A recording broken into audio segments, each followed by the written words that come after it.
سڵاو دۆستان و عزیزان، ئەم کاتەوە هەموو کاتێکتان باش. هیوادارم لە خۆشیدا بن. ئێمە ناچار بووین کە لەمەو بەدووە بەرنامەکانمان بە لایڤ بەڕێوەی نەبین، چونکە ئینتەرنێت با لە ناوخۆ بەداخەوە باش نییە بەوەی کە کاکەردەوانی ڕۆستانپور هونەرمەندی خۆشەویستیش بتوانێت لە لایڤەکەتا بەشدار بێ. هەر بۆیە ناچار بووین کە پێشتر ئەوە تۆماریان بکەین و بۆ ئێوەی ئازیز بڵاوی بکەینەوە. ئەمە باشیەکیشی هەیە کە توانین موسیقاکان لە بیندا بڵاو بکەینەوە بۆیە کە ئێوەش زۆر هیلاک نەبن و نمونە بێنینەوە بۆ شتەکان بۆ هەر قسەیەکەیکەین. ئەم بەرنامەیەم شەومان لە بابەت بەیتی برایمۆکە. ئێمە پێشتر چەندین بەیتمان بەڕاستی کرد، شۆڤەمان کرد، ویستمان پێکەوە بۆ دۆستانی و بەرنامەکانی ئێمەیان پێشتر نەدیوە. ئێمە بەیتی قەڵای دمدم، بەیتی سوارە و بووکەخان، بەیتی جەوهەراغا، هەروەها بەیتی مەموزین، بەیتی کاکەمیر و کاکەشێخ، بەیتی خەج و سیامەنمان تا ئەم دەیقە بەڕاستی کردووە و ئەم بەرنامەش لە بابەت بەیتی برایمۆک. بەیتی برایمۆک بەیتێکە ئەم بڵێن داستانێکە لە هەمان کاتا کە عەشقێکی تایە، بەڵام سوژگی پیاوەکەیە و قارەمانی داستانی ئێمە کوڕێکە بە ناوی فەقێ برایم یان برایمۆک لە تایفەی مەلازێندین لەو تایفە بووە کە لە ناوچەی تەرگەوەڕ و مەرگەوەڕ ژیاوە.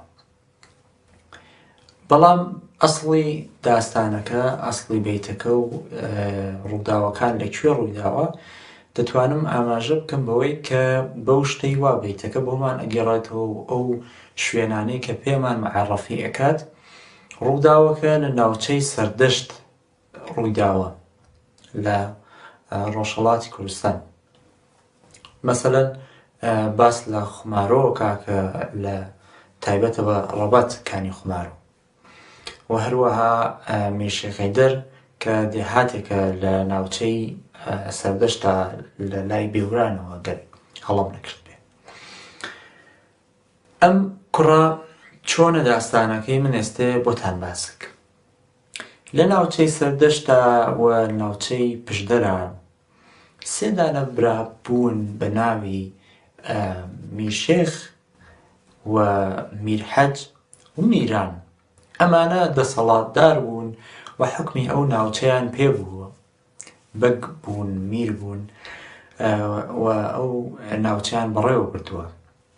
دواتر بەڵام میران براچکولەکەیانە، هێشتا میران بە دەسەڵات نەگەیشتووە. میرشێخ و هەروەها میرحەج ئەچنە ناوچەی تەرگەوەڕ و مەرگەوەڕ بۆ لای کەسێک بە نێوی مەلا زێندین یا مەلا زەینەددین. لەوێ ئەبن بە میوانی ئەم کابرا، ئینسانێکی دیندار. کوڕێکیش بە ناوی برایم یان فەقێ برایم یان برایمۆک میوانداریان دەکات و زۆر کوڕێکی ژیر و زیرەک و زبان خۆشە بێ لەگەڵ میوانەکانە، پەزیراییان لێکا و خزمەتیانەکە. ئیتر ئەمانیش واتە میرشێخ و میرحەج زۆریان لەبەردڵە بێ ئەم کوڕەکە ئاوە کوڕێکی ژیر و وریایە، بۆیە پێشنیارەدەن بە مەلا زێندین ئەڵێن ئەو کوڕە با بێتە دیوانەکەی ئێمە و لەوێ ئێمە برایەکی بچووکمان هەیە بە ناوی میران کە نەوجەوانێک کە مێردمنداڵەکە و ئەچێتە حوجرە ئەخوێنێت، دەرس ئەخوێنێت، بەڵام چونکە ڕفێقێکی نییە، هەوساڵێکی نییە و تەمەنێکی نییە، زۆر حوسەلەی لە دەرس خوێندن نییە و با ڕفێقێکی ببێ و ئەویش زیاتر دەرس خوێندن لای خۆش بێ. ئەم برایمۆک بێنە بۆ بیدە بە دیوانەکەی ئێمە و با ئێمە بچین لەگەڵ میران ڕفێقی بکەین و بێکەوە بچنە حجرە. بەڵام مەلازەی نەدینەڵە من لە داری دنیا فقط و کوڕم هەیە و من نایبمێ. ئەوانیشەڵەن ئێمە لە بری ئەو کوڕا 7 دانە دێهات ئەدەینمەتەوە کە حکمی بەسەرا بکەیت و بەسەریا ڕام بکەیت. مەلازەن دینیش لە نەهایەتا قبوڵی کا و برایم ئەچێتە خومارۆ، واتە ئەچێتە ناوچەی سەردەشت و لەوێ ئەچێتە دیوانەکەی میرشێخ و میرحەج. لەگەڵ میرانە ئەبێ بە ڕفێق و پێکەوە ئەچنە حجرە و دەرس خوێندن و ئەم لاولاو زۆر ڕفاقەتێکی زۆر خۆشیانەوێ پێکەوە، دۆستایەتی و هەواڵەتێکی زۆر خۆش پێکەوە دەبەنە سەر، تا ئەوەی کە ڕۆژێک ئەبینن میران نەخۆشەکەوێ و نەخۆشی تایە ئەبینن و ئەبینن کە میران گول بووە، واتە گولی گرتووە، دوا بە فارسیەکەی ئەبێ بە جوزام. لەو دەورانەیە کەسێک کە جوزامی ئەگریان گولی ئەگرت قەرەنتینەیانە کرد لە ناو خەڵکی ئاسایی و خەڵکە عمومی خەڵکە دەریان دەکرد و دایانناردە جێگایەکی دیکە بۆ خۆی بە تەنێ بژی و تا ئەو کاتێک کە ئەمرت، لەبەرەوەی کە خەڵکانی دیکەش تووشی ئەو گولیە نەبن. بۆیە کەپرۆکێک کەپرێ دروستەکەن و میرانە بنە ئەوێ و لەو کەپرایە میران بە خۆی ماتڕۆ بزان تا کەی گیانەدا کەی ئەمرێ. بەڵام نۆکەرەکانی میرشێخ ئەچن پێی دەڵێن، ئەڵێن میرشێخ شتێک هەیە پێویستە جەنابەت بزانی، ئەویشەوەیە برایم واتە ڕفێقەکەی میران ئەچێت سەری ئەدا، ئەچێت بۆ لای میران خزمەتی ئەکات و زوو چێ بۆ لای پێ دەڵێن، ئەڵێن میران برایم وەک خەریکە هاموشۆ ئەکا، هەم ئەچێتە لای میران و هەم دێتەوە ناو دیوەخان. ئەگەر ئەم هاموشۆی ئەم کوڕە ئیدامی ببێ ئیمکانی هەیە کە ئێمەش نەخۆش بکەین و خەڵکی ئەناوچەکەش ئەو جوزامە و گولیە بگرێ. بۆیە برایم وەک بانگەکەن ئەڵێن تۆ یا ئەبێ بچیتە لای میران و ئێرە یەکسەر بۆ هەمیشە بەجێ بێڵی، یان ئەوەی کە دەست لە میران هەڵبگری کە برای خۆشمانە ئەبێ دەستی لێ هەڵبگری و بیتە دیوەخان و کارت پێی نەبێ و ماتەڵ بین بزانین کێ ئەمرێ. بەڵام برایم قبوڵی ناکات و ئەڵێ کە میران ڕفێقی منە و من بەجێی نایهێڵم، ئەچێتە لکن میران خزمەتی ئەکات. دواتر 7 ساڵ ئەم کوڕا بە کۆڵ ئەگێڕێ، برایمۆک میران بە کۆڵ ئەگێڕێ و ئەم شار و شار و گوند و جێگا بە جێگا و هەتەر بە هەتەر ئەگەڕێت تا دەرمانێ پەیدا بکا بۆی کە میران چاکەوە بێت. ئەچنە ئەم دێهات و ئەو دێهات ڕاویانەنێن، بەردیان پێدا دەدەن، نانیان پێ نادەن، چونکە ئەڵەن ئێوە گول بوون، ئەڵێن کە میران گول بووە برایمەکە و نەخۆشینەی نەگرتووە. وڵە کابرایەک هاتووە مەسەلەن ناودێ و گولێکی بە کۆڵەوەیە، جوزامێکی بە کۆڵەوەیە، ڕاویانەنێن لەبەرەوەی کە خەڵکی ناودێکەیان توش نەبێ بۆ نەخۆشینە. 7 ساڵ ئەمان دەربەدەر و ئاوارە و ئەم دێهات و ئەو دێهاتە تا ڕۆژێک کە نقطەی عەتفی داستانەکەیە لە قەبرستانێکە ئەمانە دائەنیشن، ئەو نایەن برسیە بێت خەریکن لەسەر خۆچن، شوانێ دڵی وایە نەسووتێ، هەندێک لە شیر لە بزنەکەی ئەدۆشێ و ئەیکاتە ئەوێ بیکاتە ناو جامەکەیەوە، واتە کاسەیەکەوە کە پێیاندا بیخوا، فکرەکاتەوەڵێ ئەگەرەوان ناو ئەو کاسەیە بیخۆن ئەو شیرە ئیمکانی هەیە منیش دواتر تووشی گولی بم. بۆیە ناو جامە خاڵیە کاتەوە ئیکاتە ناو قاوخەکی سەڵک، بۆیە ئەیکاتە ناو قاوخەکی سەڵک و بڕێک نانەوردکەیان بۆ کاتە ناو قاوخەکی سەڵکەوە و لەگەڵ شیرەکە تێکەڵی کات لەبەرێک ئەمان بیخۆن. هەلو کاتەیە کە ئەمانە ئەیانوێ بیخۆن مارێک دێتە ناو کاسە کیسەڵ و لە نانەوەتکە و شیرەکە ئەخوات و ئەوانیش ناوێرن کە بچن پەلاماری مارە بدەن. مارەکە وەکە لە بەیتەکەیە هاتووە دەڕشێتەوە، عادە ئستفراق کاتە ناو شیرەکە وە دەڕوا.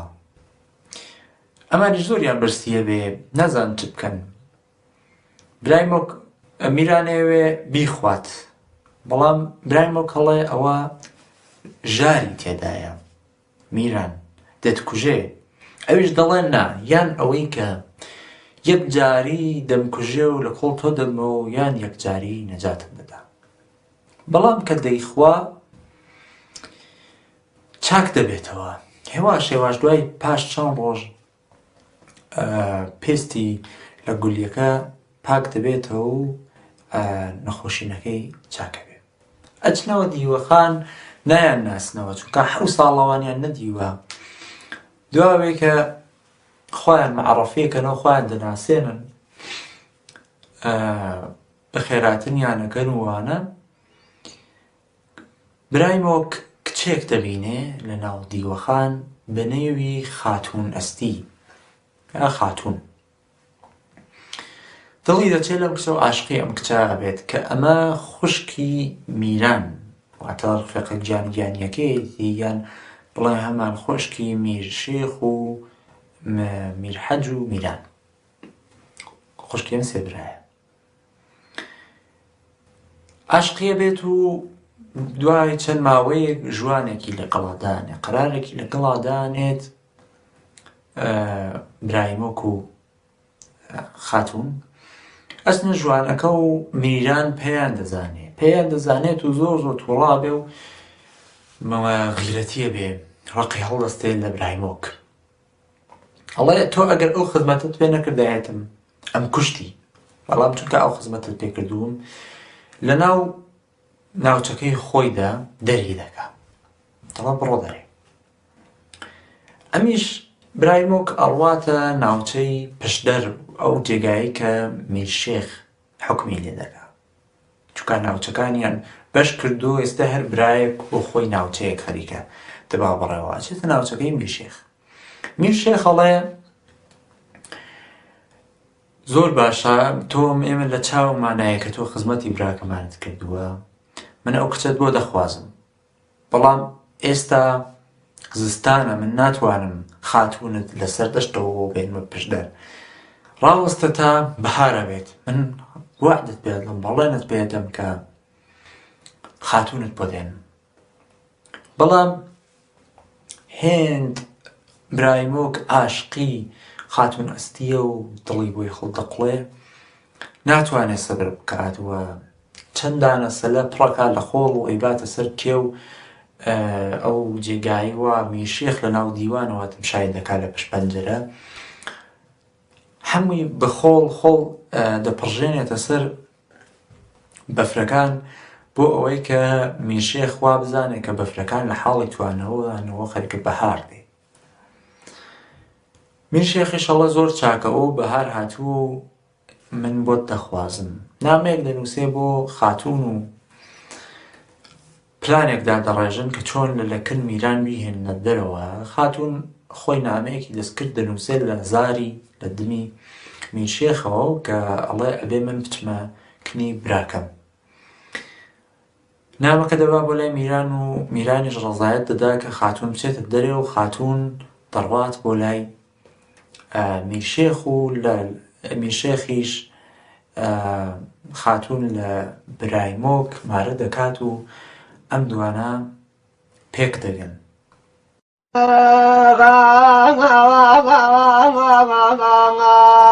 میرشێخ و لەبەر میرحەج بەگا هەڵدەسانەوە دەڕۆیشتنەوە لە بۆ سەرخەرجە خێڵی هەر لە بۆ وڵاتەکەی ئاری تەرگەوەڕ و مەرگەوەڕ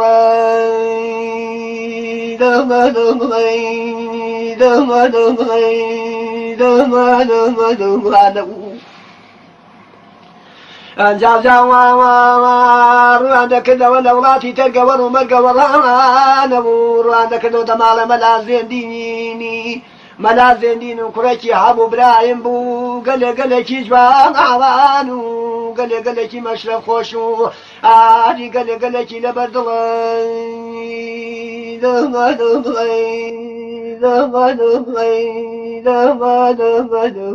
بوو جاجاگە شەوێ لێ میوان دەبوون و ئاشقی دەبوون ئاغامی شێخ و میر حەز بەگان ڕوان دەکردەوە دە مەلا زێنی دەبوون مەلا زێندین دەبێ بندەی برامی ئەمە حەزمان دەبێت لە بۆ چاڭا پەزێ دەبوون نانەوێت لە بۆ قەنەدارێ نانەوێت لە بۆ حەبە هەڵگرتنێرێ ئەمە برانێکی گچکە لەنێ بەد و تاپیان دەخوێنی دەبەر خوێن هەندنەوە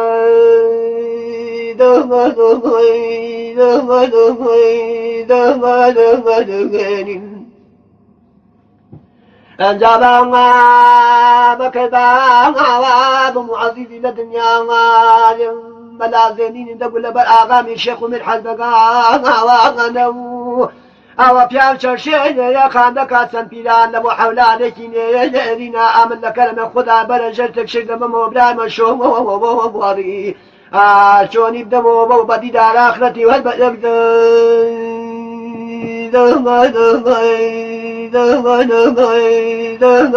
بەدەبوو ئازادە گوێ مەلا زێندینی ئاغامی شێخ و میر حەز بەگانم دەبوو دەوەندەوەندەی نامادێنی ئەمەوە بۆ تۆن هەڵدەگرتەوە دەست لە حەوت دێیان هەر لە حەوت دەیدە تەرگەوەڕ و مەرگەوەڕاوانە بیان خۆ بە ئاغادەتینەوە چیر و مینەتیان بە ئەگزەی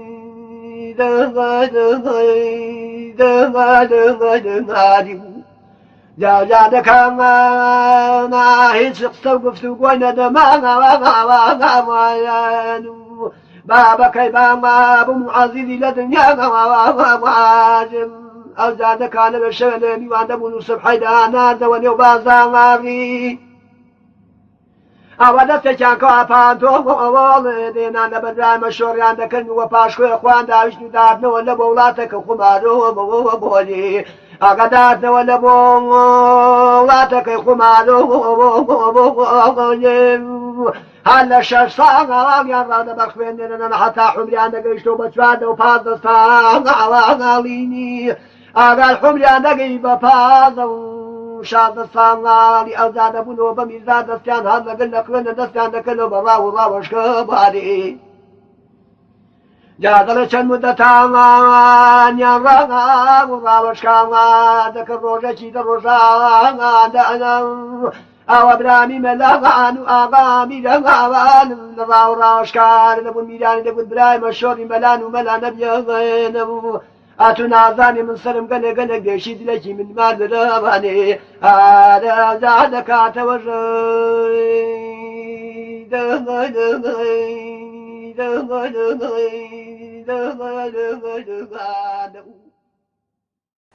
ساکرێن سمید واتە مێهرتەڵەبی بە فارسی تەرجمە کراوە بەڵام معادڵێکی کوردیمان بووین نییە یا من پەیدام نەکرد داوام کرد لە دۆستان کە ئەگەر دەزانن پێم بڵێن بەڵام دۆستانیش وا دیارە معادڵێکیان پێشکن هاتووە مێهرتەڵەبی یان ساکرێسنید یعنی چی؟ پێش لەوەی کە ئێمە بچینە سەر مێهرتەڵەبی لازمە بزانین مێهرەبانی یان دلۆڤانی چییە؟ تۆ چاکەیەک کۆمەکێک فەداکاریەک ئەس خۆت گوزەشتگیە نیشان ئەدەی بەرامبەر بە کەسێکی تر یا کۆمەڵی ئینسان بێ ئەوەی کە چاوەڕوانی ئەوەت بێ کە بۆت جوبرانکەنەوە چاکەیەکت پێ بگەێن یا مەنفەعەتێکی بێ بۆت ئەو کارە ئەنجامەدەی ئەو پێڵێن مێهرەبانی بۆ نمونە تۆ پیرێژنێک ئەبینی لە خیابانە پەڕێتەوە بارێکی قورسی پێیە سەلەیەکی پێ پڕ لە میوە بۆی هەڵناگیرێتەوە چی سە لە میوەکەی بۆ هەڵەگرێت تا بەردرگای ماڵەکەیان تۆ نەژ نەدەناسی نە ئەو تۆ دەناسێ نە ئینتزارت هەیە کە کارێکت بۆ بکە نە چاوەڕوانیەکت لێ هەیە و تۆ دەڕۆی و ئەویش دەڕۆن بە پەیکاری بە ماڵە مێهرەبانی بەڵام کاتێک کە تۆ چووی سەلەت بۆ ئەو پیرەژنە هەڵگرت و بردتە بەر ماڵەکەی، بەڵام چاوەڕوانی ئەوە بووی کە دەست بکا بەنێو سەلەکەیدا و میوەیەک دەربێنێ و بە تۆی بدا. چاوەڕوانی بوو، یعنی ئینتزاری بووی. وە پیرەژنە نایکە تۆڵی ئەشا مەسەلەن من ئەو چاکەم دەرحەقی کرد بەڵام ئەو عەقڵی نەبوو، مەسەلەن پرتەقاڵێکم پێ بدە. ئەوە ئەبێ بە چی؟ مێهرتەڵەبی. مێهرەبانی لە هەموو لە زۆربەی کۆمەڵگاکانە بەهان یان ئەرزش یان شتێکی موسبەتە ئەرێنیە، بەڵام مێهرتەڵەبی شتێکی منفیە، جزئی ئەرزش نییە. واتە تۆ بۆیە چاکاکەی چونکە ئەتەوێت منفعەتێکی پێ بکە. جا لە داستانەکەی برایمۆکە ئێمە ئەبینین برایمۆک ئەچێ چاکەیەک دەرحەقی میران ئەکات، ئیمکانی هەیە گول ببێ، ئەو هەموو زەجرە تەحەموڵەکات، ئەم شار و شار بە کۆڵی گەڕێت سەرما گەرما برسێتی، لەبەر چی؟ لەبەر تەعەحودێک کە بە ڕفاقەتەکەیان هەیەتی، لەبەر وەفایەک ئەمەگێک کە شاید ڕۆژگارێ میران چاکەیەکی دەرحەق کرد بێن یا ئەوەی کە خۆشی ئەوێ ئەسڵەن ڕفاقەتێکیان هەیە، تەعەحودێکی هەیە بۆ دۆستایەتیان، بۆیە حازرە لە گیانی خۆی بگزرێ، لە خۆشیەکانی خۆی بگزرێ. بەمە ئەڵێن دلۆڤانی وە جیاوازە لەگەڵ مێهرتەڵەبی. ئێمە لە کوردیە بە مێهرەبان ئەڵێن دلۆڤان، واتە کەسێکیش کە مێهرتەڵەب بێ ئەتوانین پێ بڵێن دلۆخواز. خواز یعنی خوازیارە، دەی هەوێ تەڵەب ئەکات. دلۆش یعنی ڕەحم، مێهر، بەزەیی، محبەت. ئەتوانین ئەوەی بۆ بەکاربێنین. چەند شاید وشەیەکی باش نەوێ نازانم بەبێ زمانەوان لەسەری کار بکەن. ئێمە لەناو نەریتی کوردەواریە زۆر بەمان یان بڵێن بە هەزاران و سەدان هەزار نمونەی مێهرەبانی و لە خۆ بردوویی فیداکاریمان بووە. بەڵام ئەم فیداکاریەی ئێمە لە دوای هاتنی فەردگرایی و ئیندیڤیژوالیزم بۆ ناو کوردستان و تەرویجی لەلایەن میدیاکان و کۆمەڵگای مەدەنی و بە حساب ڕۆشنبیران کە تۆ خۆت مهمتری و تۆ ژیانی خۆت مهمە و فڵان فیسەر، ئەبینین مێهرەبانی تەبدیل بۆ مێهرتەڵەبی. تۆ هەتا زەمانی سووس و نەزانی کە فڵانە کەس منفعەتێکی بۆت ئەبێ محبەتێکی پێ ناکەی، جا بۆ من بۆ بیکەم برە، ئەوەیان جێخستووە. بەڵام ئەبینین ناو کوردستانە، ناو کوردستانێکی ئازادە کە پێشتر بوومانە، ئەبینین نەریتێکی جوانی کۆمەڵایەتی بەهایەکی مثبەتی کۆمەڵایەتیمان ئێمە بۆ بەناو مێهرەبانی کە کەم کەم خەریکە کەم ڕەنگە بێت و جێی خۆیان بە مێهرتەڵەبی یان بڵێن دلۆخوازی. ئەوە ئەگەرەوە بچن لە دەرووناسەکان برسن و لێکۆڵینەوە بکەن، ئەبینن مێهرتەڵەبی یان دلۆخوازی نەخۆشینە. و ئێمە خەریکین هێواش هێواش نەخۆش ئەبینن، نەخۆشمان ئەخەن و خۆمان نازانین کە خەریکین نەخۆشمان ئەخەن. ئەوە زۆر زۆر نکتەیەکی گرنگە. تۆ ئێمە بابین داستانی برایمۆک لە دیدگای فەردگەراییەوە ڕەسی بکەین. ئەگەر کەسێکی فەردگەرا بوایە بە جگای برایمۆک، خۆ هەچۆچی ئەگەر ئێوە جاکاکە خۆ میکەن کانی هەم گول بم، جا من بۆچی ئەو کارە بکەم؟ منیش ئەچمە خزمەت میرشێ خۆ لە دیوانەکەیەوە خۆم ئەژین و نانێم بۆ خۆم و تاو ژیانی خۆم ئیدامەدەم. وەلی یەک شت نکتێکی زۆر زۆر مهم بە کە ئیندیڤیژوالیزم یا فەردگەرایی دەستەبەری ناکا بۆ ئینسان. شتێکی مهم، ئینسان بە درێژایی ئەم مێژووی چەند هەزار ساڵەی ویژەگیەک یان بڵێ تایبەتمەندیەکی سەرەکی هەیە لە ئینسان هەموو بوونەوەرێک ئیدامەی بەقا حفزی ژیانی. بەڵام ئەو حفزی ژیانی ئینسان هەندێک متەفاوتە لەگەڵ حیوانێکە یان لەگەڵ بوونەوەرێکی ترە. ئەوش چییە؟ ئەوەیە کە ئەو ئینسانە نایهەوێ دوای مردنیشی بمرێ، واتە ئەوێ شتێک بخڵقێنێ کارێ بکە کە دوای مردنی جەستەیشی بەڵام ناوی بمێنێ، جاودانە ببێتەوە.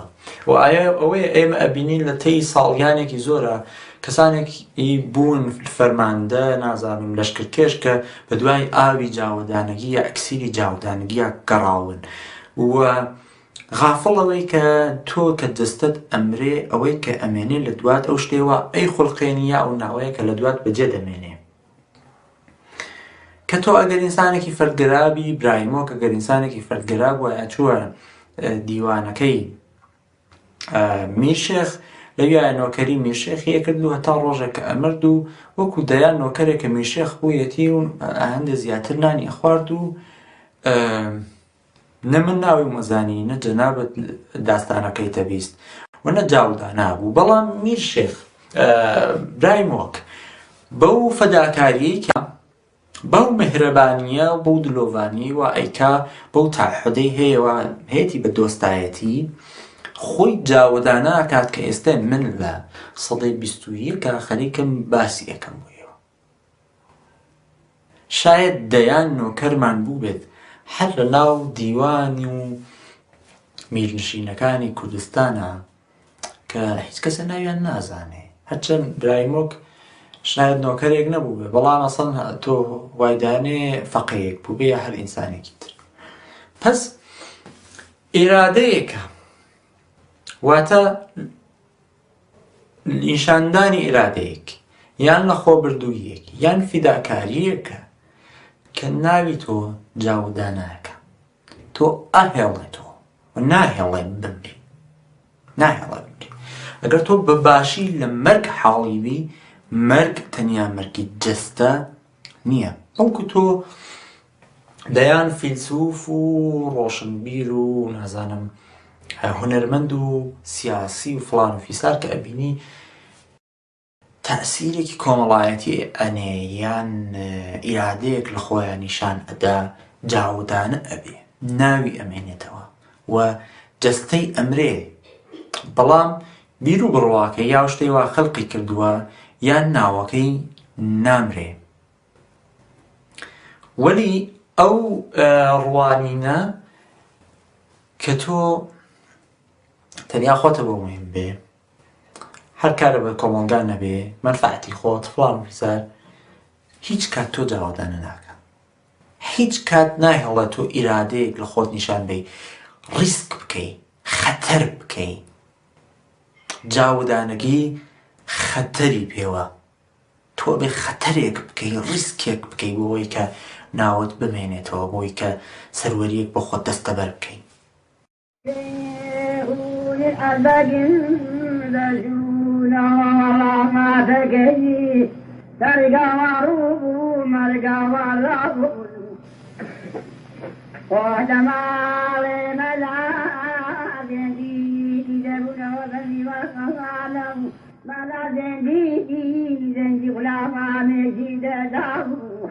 ليكون بانجي فقير رواني كالبابيت ولا حجرية آمنتني ما غانمني ما غانم قلي قليكي دخوش ميسوا الحزيز لبرد ميد وجه ميد وجه وجه أجا فقير رواني دماغ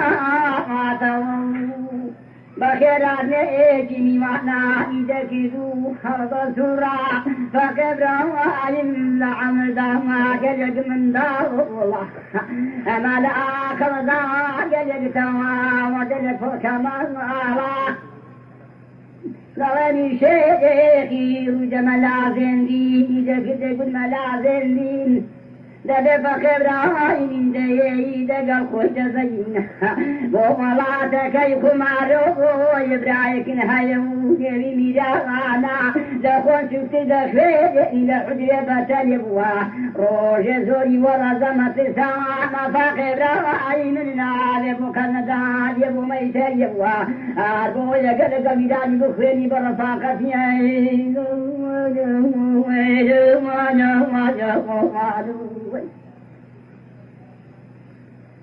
جاكو ملازين دين دلي حديد كي الدنيا وايم جا وقت يوه أخلدك عايدك أمن دخلاي بريجير رونا كان آيتا وان إبراهيم لا وانو شونم دوزي بيدن بوا بيدن ولا تكي خمارو بويا علي بمقبدي دادا خطيب خدايل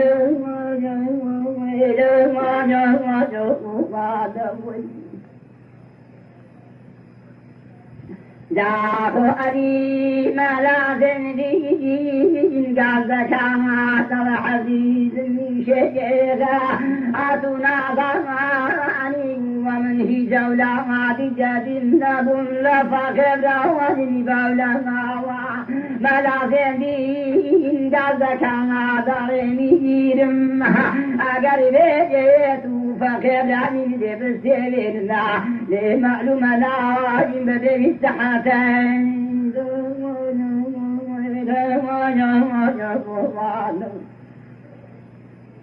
يعني حسبك انت كرم العظيم دينا وحايدي تنكرد حاود جينيا لا ولاتك ترقمر مرقى ورعنو بسينا زعراب بربا واقعيتي وبشيخ وايتي والبجك جاياري لا سنة فنا جبران راوا لا رزور زوري ما كوض زوريا ليد معلوم بدك خوجة بينهم دائما لا برجعين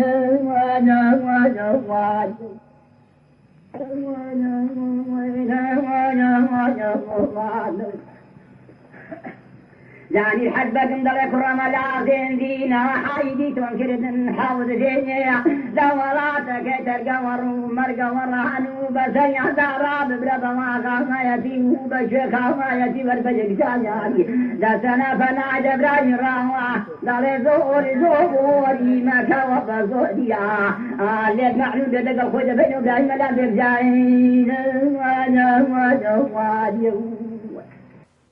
هەروەک هەموو کۆمەڵگایەک یەکسری نەریت هەڵس و کەوت بەها و ئەرزش لە پێشینیانەوە بۆ نەوەکانی تر بەجێماوە بۆ ئێمەش بەجێماوە. دوو دانە ڕوانین یا دوو دانە بڵم جەهانبینی بۆ ئێمەی کورد بەجێماوە کە برای مێژوو دەنگێکیان زاڵە بێ و دەنگێکیان ژێرەکەوێ. ئەویش ئەوەیە کە ئەڵێ لە شێعرەکەی پوشکینەوە کە وەرمانگەڕاوەتە سەر کوردی چۆن بژی شەرتەنەوەک چەندە بژی دەنگێکیان باسی ئەوەکە کە دواتر مێهرەبانی و دلۆڤانی و فیداکاری و لە خۆبردوویی و هەموو شتانی لێکەوێتەوە.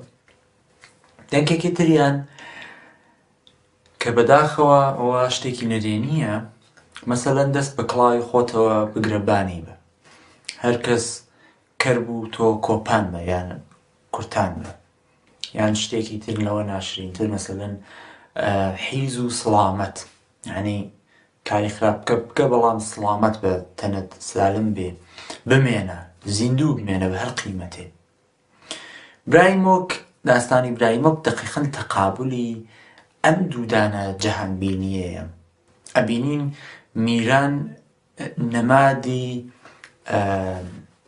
دەست بە کڵاوی خۆتە بگرەبانی بایە کە دواتر ئەبینین منفعەتی شخصی خۆی تەرجیحەدا بەسەر وەفا و عەهد و ئەمەکێک کە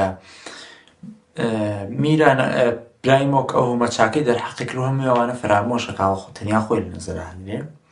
بەڵام برایمۆکیش نمادی ئەوەیە کە کەم بژی و کەڵ بژی و یان ئەوەی کەف تۆ بێ فیداکاری بکەی تۆ بێ چاکە بکەی تۆ بێ دلۆڤانی بکەی لە خۆت بگزەری و هەموو ئەو شتانە کە بینین لەم داستانی برایمۆکە ئیتفاقاً ئەو بەها کۆمەڵایەتی جوانە دلۆڤانی فیداکاری ئەسەرکەوتووە بێ و ئەو شە کاراکتەرە منفیە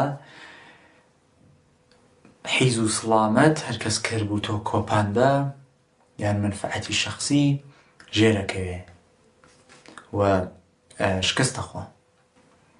ئێمە بێ لە نەزەریا بگرین هەردوو دانە ڕوانگە، هەردوو دانە جەهانبینی یان لایف ستایل شێوە ژیان لە پێشینیانەوە بۆ ئێمە بەجێ ماوە. تۆ ئەتوانی دەنگێکیان هەڵبژێری بۆ ژیانی شخصی خۆت، بەڵام ئەوە لە نەزەرا بگرە کە شێوەی ژیانی هەر کەس کەربوو تۆ کۆپان بە تەنیا زیندووە مێنی، نە سەروەری دەستەبەرەکەی، نە سەرکەوتنێکی یانچەرانی دەستەبەرەکەی، نە ئەتوانی بە لوتکەهایەکی بەرزی مەعرەفەت و مەعنەویەت و هونەر و زانست و علم و شتانە بکەیت، چونکە تۆ ئەگەر ژیاننامەی هەموو دانشمەندان، هەموو ڕۆشنبیران، هونەرمەندان واوەوە بخوێنیتەوە، ئەبینی لە ئەسەری خەتەرکردن، لە ئەسەری ڕیسکردن، لە ئەسەری لەخۆبردن ئەوەی کە ژیانی کۆمەڵگایان بۆ گرنگ بووە، بۆیە فکریان لێ کردوەتەوە، بۆیە بیریان لێ کردوەتەوە. ئیدیسۆن ژیانی دەوروبەرەکەی بۆ مهم بووە، وەکەوەی کە ئێمە هەمووان داسانەکەیمان بیستوە دایکی عەمەڵ کراوە، نور نەبووە.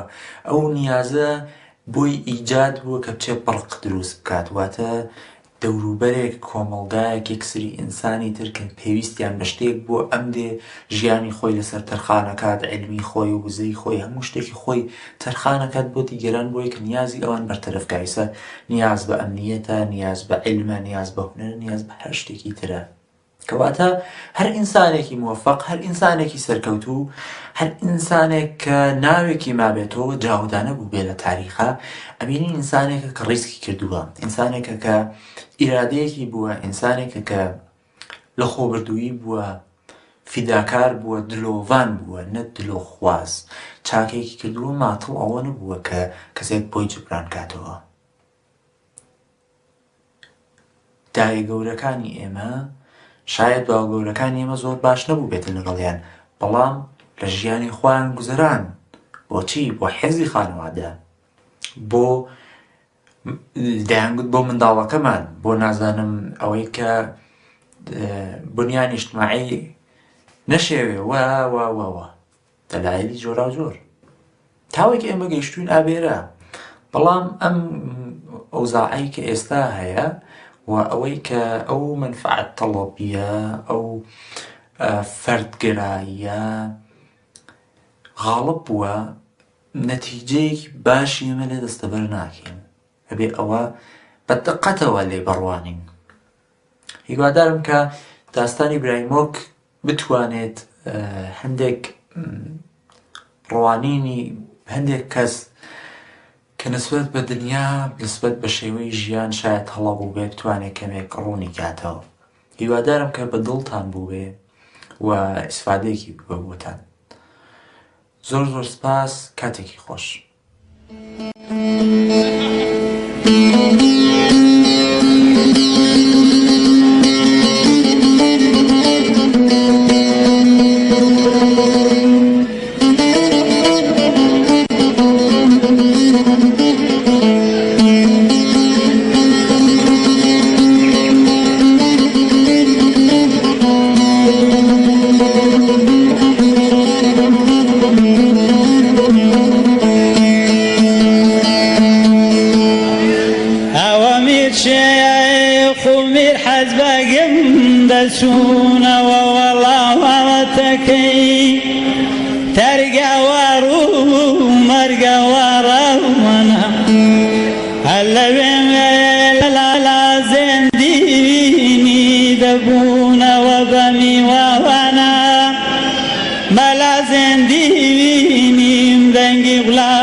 دەیگوت بۆم باوانجی فەقێبرایمی کە بێتەوە لە حوزرێ هەمن دوو میوانن گەلێک گەلێک عەزیز و خۆشەویست و لەبەر دڵایان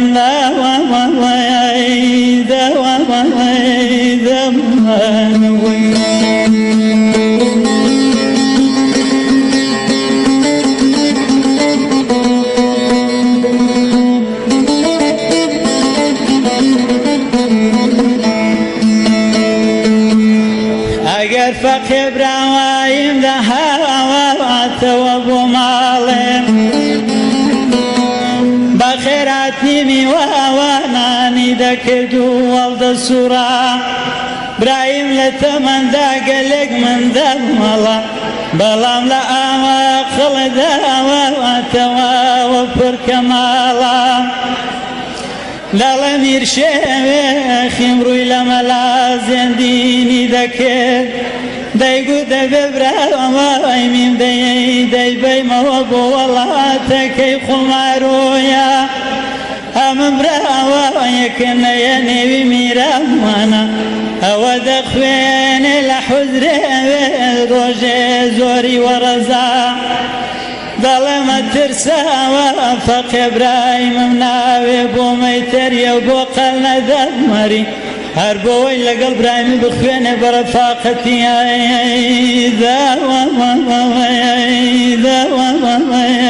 دەمانەوەی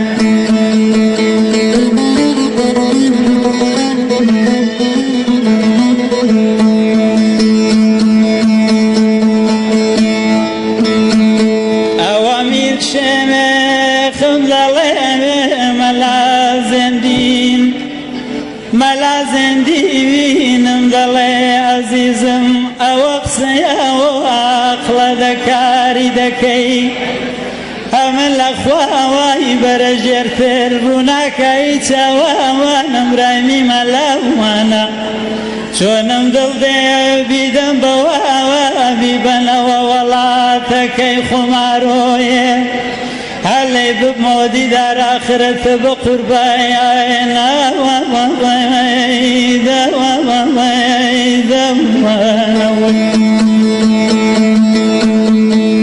ئەوە مەلاوە زێندینم گاز دەکا میرشێک ئەمن لە فلاوای بەرەژێرتر ڕووناکایی چاوانم ڕایمی مەلانە هەتۆ دەزاوانیە منیز منداڵی دین نەبوون لە فەقێ براوایمی بەولاوە ئەگەر بێت و لێم بستێنەوە لێم ڕوونە ناژی میستەعاتەیان دەوانەوەی